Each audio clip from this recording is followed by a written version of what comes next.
ત્યારે અષાઢી બીજની વાત હોય અને આભમાંથી આશીર્વાદ ન વરસે એવું તો કેમ બને ને આપણે બહાર બેઠા હતા વાત કરતા હતા અને એના આશીર્વાદ વરસી ગયા જબરજસ્ત અને એ ઉપરવાળાના એ ભગવાન શ્રી કૃષ્ણના એ અમી છાટણા આપણી ઉપર થયા પણ આપણી વાતને આપણે આગળ વધારીએ. હા, અને આમ તો જગન્નાથ બાપાની એની જે શોભાયાત્રા નીકળે છે એમાં લગભગ અમી છાટણા કર્યા વગર રહેતા જ નથી. અને એના અમી છાટણા થાય ક્યારે આપણે વાત એ કરતા હતા, એમનેમ ન થાય. અને આમ હાવ હેલું અને આમ બહુ અઘરું. શું કામે કે શ્રદ્ધા જો હૈયાના ભાવથી જો કરો આકલો ઢીંગલો ચીથરા તણો ધૂણે. ભીષ્મ પિતાને બહુ દુર્યોધન કહેવા માંડ્યા કહેવા માંડ્યો તમે નથી મારી હારે તમે કપટ કરો છો ને એવું બધું શબ્દો કહેવા માંડ્યા. અને દાદો ભીષ્મ ઊભો થયો ભાઈ ભૈસમ ભયંકર પુકારો રણભૂમિ આ છાયું કે છત્રીની કી છીતી ઉઠ જાવેગી. ઊભા થઈને પ્રતિજ્ઞા કરી વાસુદેવ ચક્ર ન ધરે તો તુમકો મુખ ન દિખાઓ લાજે મેરી ગંગા જનની અને શાંતન સૂત ન કહાઓ. પ્રતિજ્ઞા કરી કે કાલ સવારનો હુરજ ઉગે ને હાથમાં ત્યાં સુધીમાં કાં તો કૃષ્ણના હાથમાં હથિયાર ધારણ કરાવું નકર ધરતી માથે પાંડવોને જીવતા ન રહેવા દઉં નકર હું ગંગા પુત્ર નહીં. પ્રતિજ્ઞા લીધી અહીંયા પ્રતિજ્ઞા લીધી અને ભગવાન કૃષ્ણને જ્યાં પોતાના તંબુમાં હતા ત્યાં પીડા ઉપડી. આને ભગવાન કહેવાય કે ભક્તોના ઉપર બીજા કોઈક દુશ્મન પ્રતિજ્ઞા કંઈક લે મારવાની ત્યાં ભગવાનને પીડા ઉપડે. ઊભા થઈ ગયા ભગવાન કૃષ્ણ પોતાના તંબુમાંથી નીકળી અને આમ હાલતા હાલતા હાલતા હાલતા આમ જઈ અને યુધિષ્ઠિરના તંબુનો પડદો જે આડો હતો એ આમ કરીને આમ ધીરે ધીરે ખબર ન પડે એમ દીવાના અંજવાળામાં યુધિષ્ઠિર જાગતો હતો એ આમ ખબર ન પડે એમ આમ જોઈને તો યુધિષ્ઠિર બાલાને અણીને આમ આમ આમ ઘહે છે એટલે આમ કરી નાખ્યો પડદો. એમ કરીને હાલતા થયા બીજું તંબુ આમ કરીને આમ કર્યું ભીમનું તંબુ. ભીમ છે એ ગદા હમણાં છે હોતું નથી કોઈ. આમ કરી નાખ્યું. નકુલના તંબુમાં જઈને આમ જોયું નકુલ તરવારને ધાર કાઢે છે. સહદેવના તંબુમાં જઈને પડદો કરીને આમ સાનું જોયું સહદેવ તરવારને ઝેર પાય છે.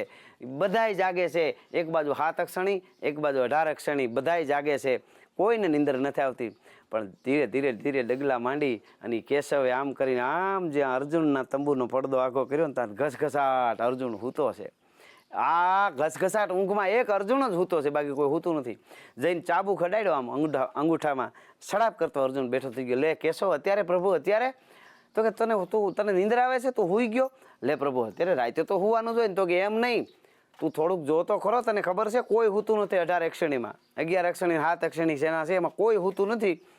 તને નિંદર આવે તો કે આ મને નિંદર આવે રાતે તો હોવાનું હોય ને. અરે પણ તને નિંદર કેવી રીતે આવે? ભીષ્મ પિતાએ પ્રતિજ્ઞા કરી છે વાસુદેવ ચક્ર ને ધરે તો તુમકો મુખ ન દિખાવ લાજે મેરી ગંગા જનની શાંતન સૂત ન કહાવ. તને હેની નિંદર કેમ આવે છે અત્યારે તને નિંદર તને કેમ આવે છે કીધું ને ત્યારે અર્જુને કીધું એ આપણા જીવનમાં ઉતરી જાય. વાત નાની આટલી જ છે. ખાસ કરીને અર્જુને કીધું કે મારો કનૈયો જાગે છે એટલે હું હૂતો છું. કેવડી મોટી વાત. મારો કનૈયો મારો કૃષ્ણ જાગે છે એટલે હું હૂતો છું. મારો કૃષ્ણ હુઈ જાય ને તો મને નિંદર ન આવે. આને ભરોહો કહેવાય. એકવાર કૃષ્ણ છે એ આપણા માટે જાગતો હેવો હશે એટલે મારે હુઈ જવા વાંધો નથી. એ ભરોહો જે છે વિશ્વાસ છે આ ભરોસાની વાત છે ભાઈ. ભરોસાની વાત. અને એમાંય જ્યારે કૃષ્ણની આપણે વાત કરીએ તો કૃષ્ણ નિર્મળ પ્રેમના ભૂખ્યા છે એમ કહેવાય. અને નિર્દોષ પ્રેમ જેને આમ કોઈ ખબર નથી પડતી ગતાગમ નથી પડતી જેને ખબર નથી કે ભગવાનને કેમ લાડ લડાવવા એની આમ બહુ સુંદર વાત કરો છો. ને એમાંય જ્યારે વાત આવે આ દ્વારકાધીશના મંદિરની જગત મંદિરની કે દુનિયાનું કેન્દ્ર એ જગત મંદિર અને આથમણો દરબાર દુનિયામાં એકમાત્ર મંદિર જે આથમણું છે અને એનું કારણ શું એ કોળવા ભગતની વાત એ થઈ જાય. હા અનેક ભક્તો ધાર્યા ભગવાન તો અધમ ઉદાહરણ હાર પણ કહેવાય છે. ગણિકાને પણ એને તારી છે હાથીને તાર્યો છે. અને એ દ્વારકાધીશ એ ભગવાન કૃષ્ણ કનૈયો એનો એક ભક્તરાજ એટલે કોલવા ભગત ચારણ મહાત્મા કોલવા ભગત થઈ ગયા. અને એ કોલવા ભગત છે એ દ્વારકાની આજુબાજુમાં ક્યાંય નેહડા રાખીને એ વખતે પશુપાલકો હોય એટલે કે થોડાક દિવસ આમ ચોટીલા બાજુ હોય થોડાક દિવસ અમરેલી બાજુ હોય પછી ક્યારેક ઘાસ સારું હોય તો એ બાજુ વયા જાય. એવી રીતે રે બે ભાઈઓ હતા. એનો નાના ભાઈ હતા એ નાંભો ભગત અને કોલવો ભગત બે. કોલવો ભગત છે એ ભગવાન દ્વારકાધીશને ખૂબ માને અને એની સેવા પૂજા કર્યા કરે. અને બસ રટણ શ્વાસોશ્વાસ રટણ ચાલુ છે. પછી શ્વાસોશ્વાસ રૂવાડેથી કૃષ્ણ કૃષ્ણના જાણે નાદ આવતા હોય એવું ભજન કરે છે. એમાં એક વખત એવું બને છે ઘણી કથાઓ એવી છે બુદ્ધિને એક બાજુ મૂકો ત્યારે સમજાય. એ હકીકત વાત છે, એ અનુભૂતિની વાત છે. અને અનુભૂતિ તો જેને થાય ને ખબર હોય. કોઈ માણસને ભગવાન મળી જાય કે માતાજી મળી જાય, ન મળે એમ આપણે ન કહીએ, મળી જ હોય, પણ મળે પછી વર્ણન નથી કરી શકતો. અનુભૂતિ પછી કાં આહુડા પડી જાય, કાં મૌન થઈ જાય, એના સિવાય કાંઈ થતું નથી. એ ભક્તરાજ કોલવા ભગતને ક્યાંક બહાર ગામ જવાનું થયું 2-3 દિવસ માટે, અને પછી એ પોતાના નાના ભાઈ નાંભો ચારણ, અને એ એવા ભોળો ચારણ, એને કાંઈ બીજી ખબર નહીં. એ બસ ભેહું સારે ખાડું સાર્યા કરે, આનંદ કરે, માતાજીને યાદ કરે, ભગવાનને યાદ કરે, પણ ભક્તિ બહુ બીજું કાંઈ નહીં, કામમાં એ એના કામમાં. પણ નિર્દોષ ભક્તિ જે છે ને એની મજા છે. એવો ભોળિયો રાજા ને એમાં એને કીધું કોલવા ભગતે નાના ભાઈને, નાંભાને, કે નાંભા હું બહાર જાઉં છું, મારે 2-3 દી કદાચ લાગે, 2 દી આવું કે 3 દી આવું, તારે ભગવાનને દ્વારકાધીશને દૂધ પીવડાવી આવવાનું, ચડાવી આવવાનું છે. કારણ કે મારી ભક્તિમાં એ નકર મને મજા નહીં આવે, મારા દ્વારકાવાળાને તારે દૂધ ચડાવી આવવાનું. તો કે હા ભાઈ, એમાં શું વાંધો, એ તો નાનું કામ, એ તો હું કરી, સાંજે વહેલા મોડું થાય, ભેહું દેવું હાથે, પણ કરી આવી ખરો હું.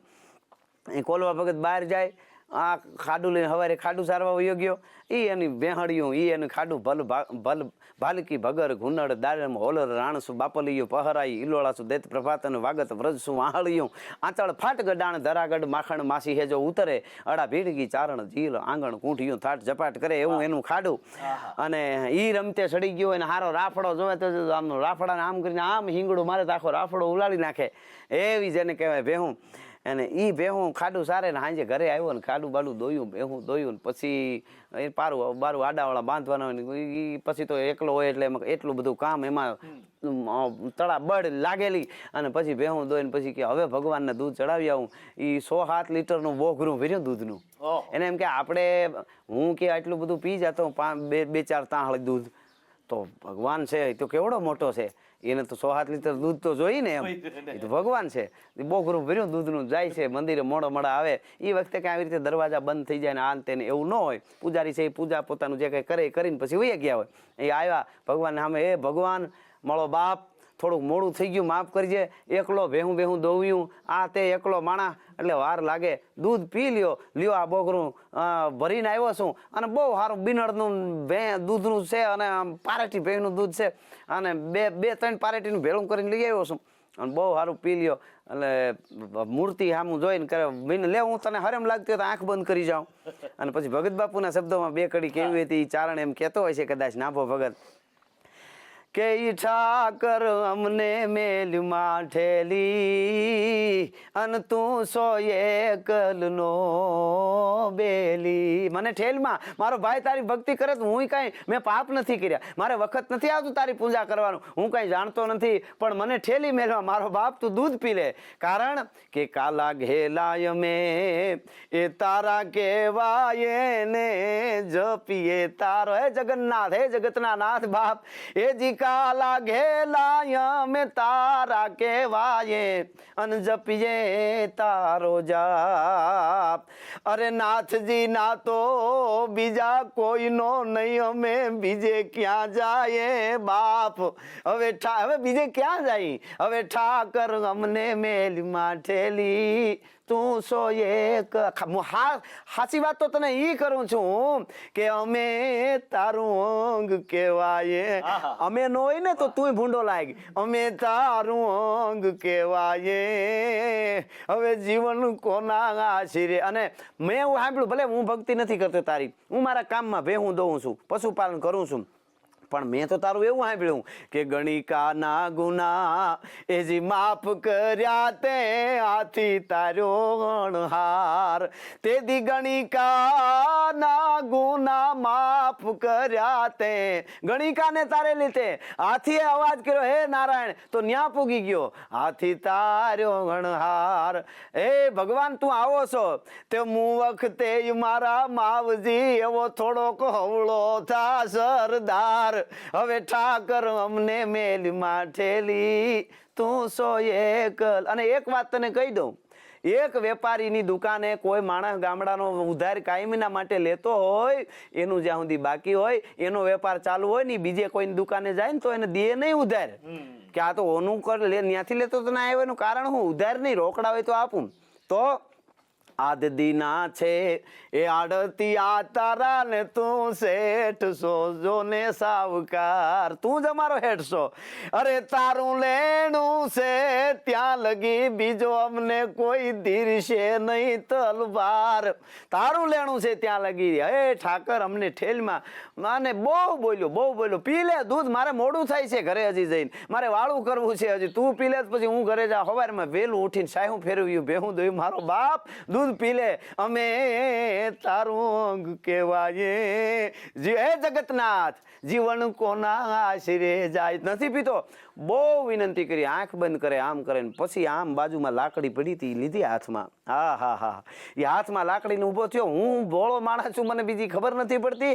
મારો ભાઈ ભક્તિ વાળો એનું દૂધ પી લે. હવે એને ખબર નથી ભાઈ તો કાંઈ વાટકીમાં લઈને આવી ચડાવતો હતો, એને નથી ખબર. અને તું મારે કેમ ન પીવું છે કે નહીં એમ કરીને આમ હાથમાં લાકડી લઈને કે ખોપરું ફાડી નાખી હમણાં હું દૂધ નથી પીતો, હું કાંઈ એટલો બધો પાપી નથી. એ આમ જ્યાં લાકડી કરી એ આમ કરીને આમ જ્યાં એ નાંભા ભગતે લાકડી જ્યાં ઊંચી કરીને ત્યાં તો શરીરે ધર્યા લાલ પીતંચુ વાઘા.